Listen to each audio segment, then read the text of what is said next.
Nah, dan untuk selanjutnya yaitu yang kelima, suatu aturan dari sebuah perusahaan atau produsen dapat memengaruhi produsen lainnya.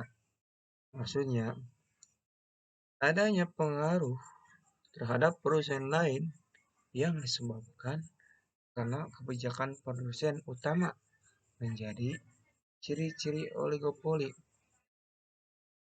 Di dalam pasar oligopoli, produsen utama bisa dikatakan sebagai penentu kebijakan.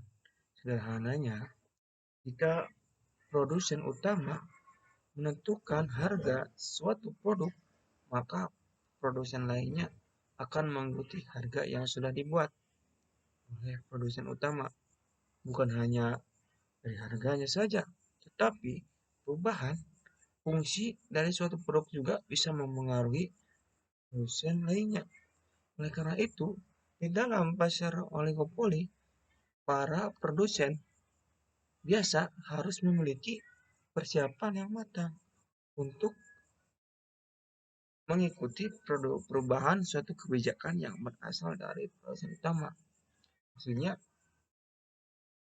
para produsen biasa harus mengikuti kebijakan produsen produsen yang sudah memiliki nama atau yang bisa dikatakan sudah mempunyai merek yang lebih meluas jaringannya dibandingkan dengan produsen-produsen biasa saja. Nah, apabila produsen biasa tidak dapat mengikuti produsen utama, kemungkinan besar akan kalah dalam bersaing dengan perusahaan-perusahaan lainnya, akan kalah dalam uh, perusahaan dalam persaingan pasar. Nah, untuk yang keenamnya adalah produsen baru akan kesulitan masuk ke pasar. Maksudnya, produsen bagi para produsen baru akan kesulitan untuk masuk ke pasar oligopoli, sehingga sedikit produsen baru mempersempit pasar, keuntungannya kecil atau bahkan mengalami kebangkrutan. Produsen yang mengalami kebangkrutan karena produk yang dijualnya tidak mampu bersaing dengan produsen lama yang sudah memiliki harga pasar dan mereknya pun sudah terkenal. Dengan sulitnya produsen baru masuk ke dalam pasar, berarti pasar itu bisa dibilang memiliki suatu persaingan yang tidak sehat. Apabila hal seperti ini terjadi secara terus-menerus, maka pasar oligopoli akan kesulitan untuk mendapatkan produsen baru. Maksudnya, para produsen baru itu akan sulit karena bisa dibilang masih pendatang, pembaru atau pemula, dan akan sulit mengalahi akan sulit bersaing dengan perusahaan-perusahaan yang lama. Makanya eh, pasar oligopoli itu akan kesulitan untuk mendapatkan perusahaan baru karena hanya diisi itu saja. Nah, untuk jenis-jenis pasar oligopoli tersendiri,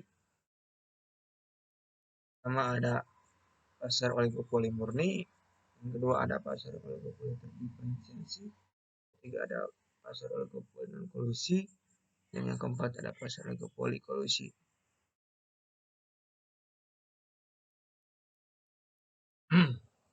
Nah, untuk jenis-jenisnya ada pasar oligopoli.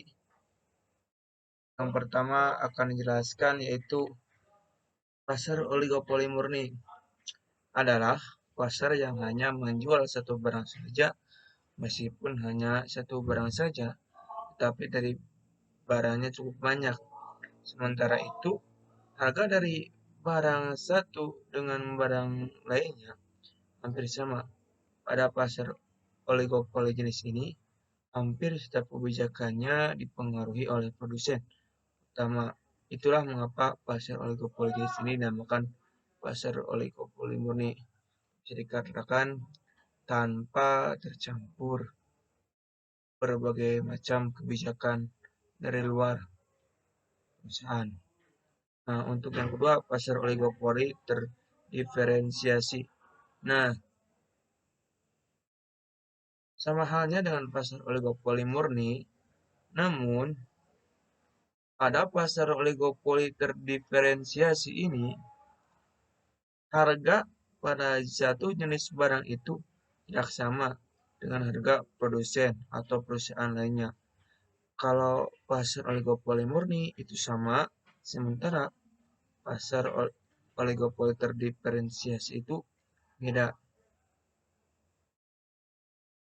Apabila hal ini terjadi, maka pasar oligopoli semakin menjadi tidak sehat karena konsumen lebih menyukai harga yang relatif murah, tapi barang cukup berkualitas.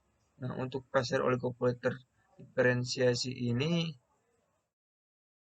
produsennya itu mementingkan nilai jualnya, mementingkan nilai untungnya dibandingkan kepuasan pribadi. Karena pada dasarnya seorang yang berdagang atau berjualan menciptakan suatu produk itu yang pasti pertamanya mendapatkan kepuasan atau lahiriah yang pasti.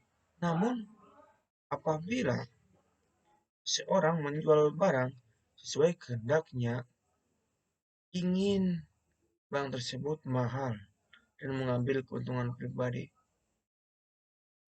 apa yang terjadi? Barang tersebut mungkin laku, tapi tidak banyak. Beda halnya dengan harga yang relatif murah.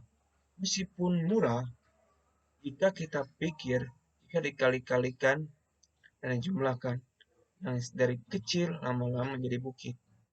Nah, ini yang mendasari oligopoli terdiferensiasi. Yang ketiga, pasar oligopoli non kolusi, yaitu di mana jika ada perusahaan yang ingin memegang harga suatu barang atau jasa, perlu memperhatikan kondisi atau perkembangan yang terjadi pada perusahaan lain. Maksudnya, suatu perusahaan jika ingin bermain atau ingin mengubah harga pasar perusahaan tersebut, melihat dulu kondisi perusahaan yang lainnya. Apakah perusahaan lainnya menetapkan harga segitu atau sebaliknya, apakah lebih murah, apakah lebih mahal. Nah, pada pasar oligopoli non kolusi ini, suatu perusahaan melihat perusahaan yang lainnya terkait perkembangannya. Nah, dan untuk tujuannya ialah agar usaha yang dijalani mengalami perkembangan, serta perusahaan lainnya tidak bisa mengikuti persaingan harga tersebut.